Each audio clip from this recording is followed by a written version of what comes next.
Hi mga girl-lush! Tara, samahan niyo ako puntahan ang bahay nila Ronel. Ito ang daan papunta sa Sitio Lubi kung saan nakatira si Ronel. Habang ako ay naglalakad, marami akong nadaanan na fish pond. Ito po ang dahilan kung bakit hindi makapasok ang motor. Kasi maraming puno ang natumba dahil sa bagyong Odette na hanggang ngayon hindi pa rin naaalis. At saka yung may-ari ng fish pond ay hindi pumapayag na dadaan ang mga motor. Kasi ito rin ang isang dahilan na sumisira sa dike ng fish pond. Para sa mga taong taga dito, sanay na silang maglakad ng 30 minuto kaya hindi hadlang sa kanila ang kahirapan dahil marami ang nakatira. Marapit lang ang bahay ni Ronel sa baybayin kaya masipag ka lang. Dito hindi ka magugutom dahil merong isdang kakainin at iba pa. Tsaka mura lang ang binibenta nilang mga isda. Hindi sila mahirapan dahil meron silang sariling bangka na sila na rin ang gumawa. Sa sobrang init, nawala ang tubig ng fish pond kaya namatay ang mga iba't ibang isda. Sobrang init mga girl-lalosh. Parang nag-alinlangan ako kung maliligo ba ako dahil hindi ako nakalagay ng sunblock sa mukha ko at saka sa katawan ko mga girl-lalosh. Sobrang init talaga mga girl-lalosh ngayon. Gusto ko nang maligo para malamigan yung utak ko at saka buong katawan ko mga girl. Sabi ni Ronel kapag wala ko nung pasok, ang ginagawa niya, mangunguha daw siya ng isda kasama yung mga kaibigan niya mga bata pa. O diba, si Ronel bata pa lang, marunong na siyang manguha ng isda at saka marunong siyang lumangoy sana. O. Alam niyo mga girl-lalosh, first time kong pumunta dito sa Sitio Lubi, kaya nashock ako dahil ito para ang dahilan kung bakit hindi makapasok yung sasakyan at lalakad sila ng 30 minuto para makarating sa kanilang bahay.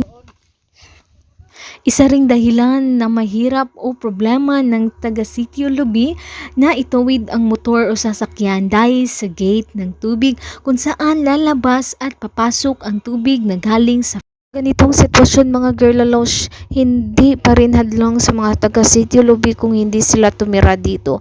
Alam nyo ba, marami pa rin ang nakatira dito sa Sitio Lubi mga girl-lalosh dahil malapit lang sa dagat at bakunan nila na kanilang pangkabuhayan. Manguha sila ng mga isda. Ang ganda diba dahil malapit lang sa dagat ang inyong bahay.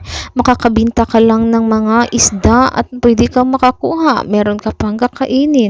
Mga nakikita nyo mga fish pond mga girl-lalosh ay merong nagpabantay. Yung mga bahay na nakita ninyo sa gilid ng fish pond, dyan nakatira ang mga taong nakabantay dyan. Sana rin ito sa pinakamalaking problema kung bakit hindi makatawid ang motor o sasakyan kasi sa tulay na gawa sa kawayan na pangtao lang ang pwedeng tumawid. Kaya kumapit ka lang at huwag kang bibitiw. Alam niyo mga girl-lalosh, walang sariling tubig sila Ronel, kaya kumukuha lang sila ng tubig sa kanilang kapitbahay. Parang maganda yung pagdating namin mga girl-lalosh dahil ang lalim na ng tubig. Saktong-sakto makaligo ako ng maayos sa pagkakuha ako ng isda mga girls, pero meron kaming sa wakas, malapit na rin. Pero huwag kayong mag-alala din. Inaksyonan niya ng taga-barangay sa Sitio Lubi. So good job para sa atin. Noong wala pang bagyong Odette, simentado ang tulay dito. At ngayon nawasak dahil sa pinsalang dulot ng bagyong Odette. Kaya pansamantalang nilagyan ng kawayan ang tulay para merong madaanan ang mga taong nakatira sa Sitio Lubi.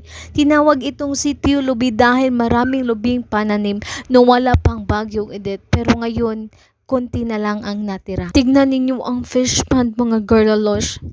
Sa sobrang init, wala ng tubig ang natira. Ang sakit isipin dahil sa dulot ng tag-init. Marami ang mga naapektuhan. Pati mga isda, palay, pananim, at higit sa lahat, tayong mga tao. Dahil konti na lang ang tubig na ating ginagamit sa pang-araw-araw nating. Dapat marunong tayong magtipid ng tubig. Ang ginawa namin panglinis sa bigas at saka panghugas ng plato. Ang niligo namin na tubig ay nilagay namin sa planggana upang pandilig ng mga tanim at mga bulaklak. Mga girlalosh, ang pinaka-problema nila dito ay kung kayo ay aabuti ng gabi. Magdala kayo ng flashlight dahil sa sobrang dilim ng paligid. Kung ako sa inyo, umuwi kayo ng maaga o huwag kayong magpadilim dahil delikado sa lugar na ito. Mga girlers, parang malapit na kami dahil meron ako narinig ng mga musikang nagkakantahan. Alam niyo ba mga girlers, malapit lang ang bahay nila Ronel sa dagat, kaya't pag malaki ang dagat, aabutin ang kanilang bahay. Dahil sa layo ng kanilang lakarin upang makapunta sa kanilang bahay, merong pinatayo na simbahan ng mga Kristiyano. Pagdating namin, saktong-sakto dahil anibersaryo sa kanilang simbahan, so merong pagkain. At sa wakas mga girlers, nakita na rin ninyo kung saan nakatira si Ronel. So dito para nakatira si Ronel sa